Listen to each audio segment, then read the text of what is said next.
Harga bawang merah di pasar tradisional Pak Bayeng-Bayeng Makassar merangkak naik sejak 5 hari terakhir. Naiknya harga disebabkan naiknya modal harga beli bawang merah super asal Bima dari Rp20.000 per kilogram menjadi Rp24.000 per kilogramnya. Para pedagang pun menaikkan harga jual menjadi Rp26.000 per kilogram. Harga bawang merah asal Kabupaten Bantaeng juga naik dari harga beli Rp18.000 per kilogram menjadi Rp22.000 per kilogramnya dan oleh pedagang dijual di kisaran Rp25.000 per kilogramnya. Kenaikan harga bawang juga berimbas pada harga bawang goreng yang kini dijual Rp75.000 per kilogram dari yang sebelumnya Rp70.000.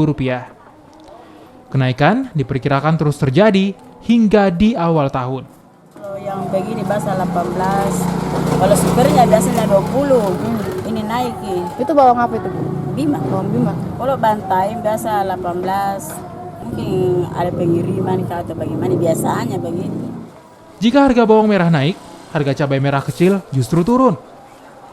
Harga cabai merah kecil dijual Rp15.000 per kilogram dari sebelumnya Rp30.000 per kilogramnya. Banyaknya stok ditengarai menjadi penyebab turunnya harga cabai. Nila Rustam, Kompas TV Makassar, Sulawesi Selatan. Masa? Turun. Turun. Berapa sekarang?